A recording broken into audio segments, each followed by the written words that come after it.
The Americans are just trying to win the war in the most Hollywood fashion as possible. And this is going to lead to disaster, both in the short term and the long term. So the question then is, why do the Americans like this? And unfortunately, the answer is because there's too much cooperation between Hollywood and the Pentagon. All right, so this is a movie, Saving Private Ryan, and this was made in the year 1998, okay? And this is one of the highest grossing films in Hollywood history, where a private named Ryan, of course, he is lost behind enemy lines in Europe. And his brothers are all killed. So his mother writes a very angry letter to General Marshall and says, all my sons are dead except for one, and he's missing. And so General Marshall is like, we can't have this. Okay, this makes us look bad. We have to win the home front. Okay, Europe, this war front, it's secondary to the home front. We need to make sure that the American people are fully behind this war. So he sends a team led by this man, played by Tom Hanks, to go and save Private Ryan. And they do, but at the cost of his life, okay?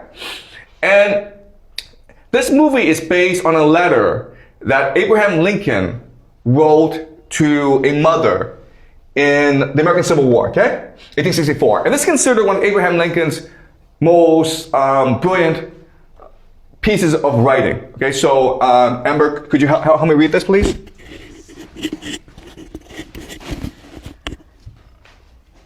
Dear Madam, I have been shown in the files of the War Department a statement of the Adjutant General of Massachusetts that you are the mother of 5 sons who have died gloriously on the field of battle. I feel how weak and fruitless must be any words of mine which should attempt to beguile you from the grief of a loss so overwhelming. But I cannot refrain from tendering to you the consolation that may be found in the thanks of the Republic they died to save. I pray that our Heavenly Father may assuage the anguish of your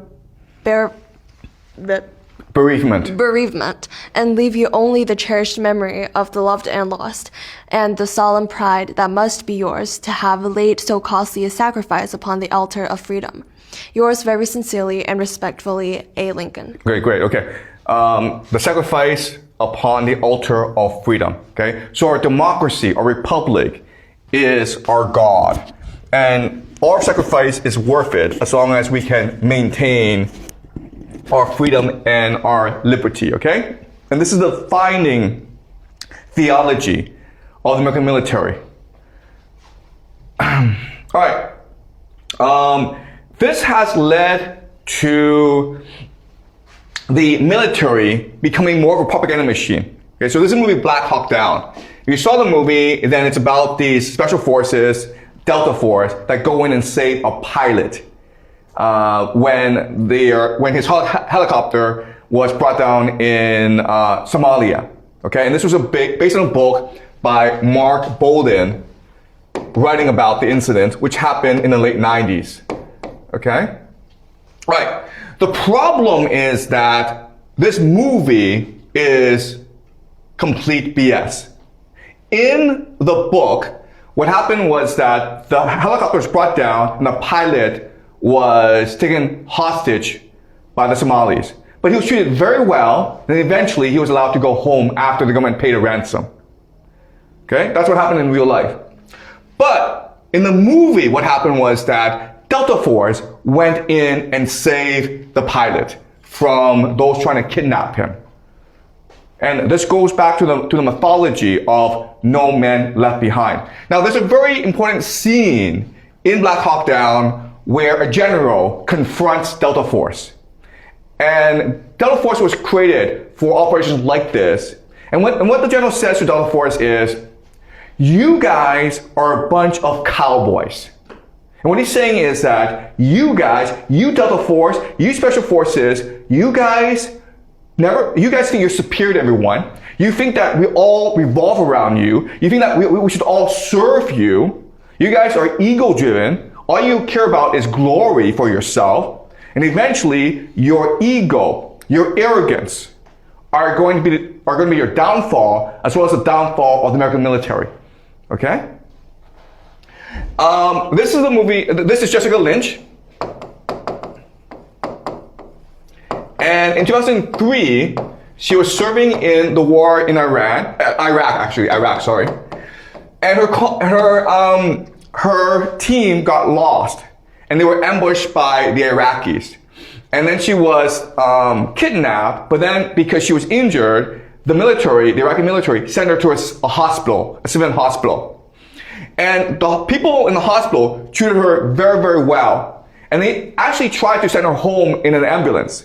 But when the ambulance tried to reach the Americans bombed the ambulance, so the ambulance had to turn back.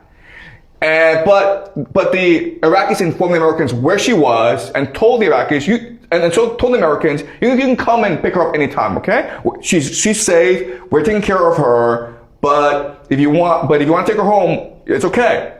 The Americans' response organized special forces to go and rescue her, even though she was not in danger. And the media reported that she was raped, she was beaten, and she was held hostage. Okay? So that's what the Pentagon does. The Pentagon is a propaganda machine. It doesn't care about the truth. It just cares about trying to create a Hollywood movie out of a movie. Okay? Sorry. Pentagon is concerned first and foremost about creating a Hollywood movie out of a war. That's its mentality. We know this because Jessica Lynch, after she was set free, went on TV and said that the military is lying about the incident. I was never beaten. I was never in danger. The people in the hospital treated me very nice. In fact, the nurses sang me to sleep because they were so concerned about my welfare. All right.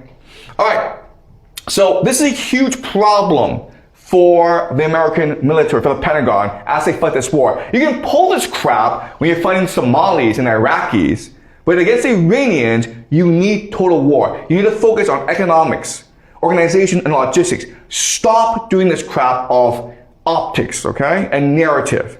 Unfortunately, it is now the very mentality of the Pentagon to turn war into a Hollywood movie. All right. So this is a paper written by Tanner Merlis at Brown University, and what this author talks about is how the Pentagon and Hollywood are aligned together.